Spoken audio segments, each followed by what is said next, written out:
So we should have, at the internet time, should have an EWTO. That it's a treaty agreed by business people, supported by government. And that will probably do better. And I think the past 20 years, because the WTO, the globalization was for big companies, for big countries. Next 20 years, the internet, with the help of the internet, we should use the internet to help the small business, help the developing nations. This is what I call EWTO. We all pretend we know a lot about internet, but compared to the future, we know so little about our future. We know so little about the internet. So I think governing the internet is important. We have to take good care of about the security, privacy, intellectual properties. But we should govern it in a new way, not in the traditional way. We should govern the internet like a zoo. That means all kinds of animals. We should not govern the internet like a farm, same kind of animal, chicken and ducks, all the same.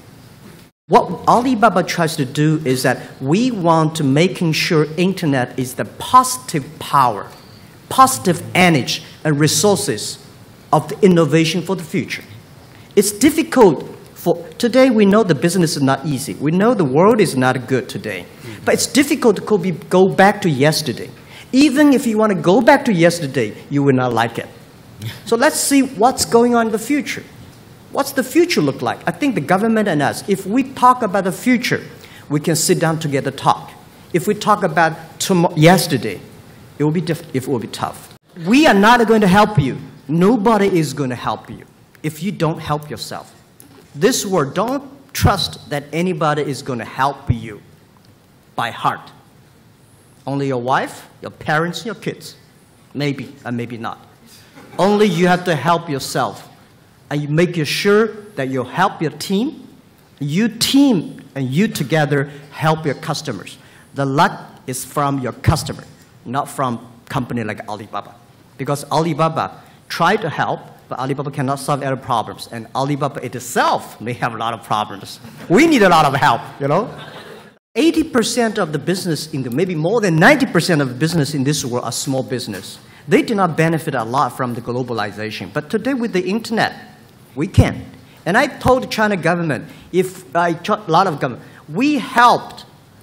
We got more than 400 million consumers and 10 million, tens of millions of small business in China. If we can help them, why we cannot have globally? Why we cannot have Egypt?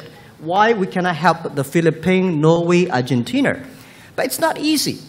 I've been talking to a lot of government, local governments in different countries. I have the same problem, just like I talked to my venture capitalist 15 years ago. We want to build up an e-commerce. They say, forget it. And we talk to a lot of governments. They say, interesting, give me a proposal. When you give the proposal, go nowhere.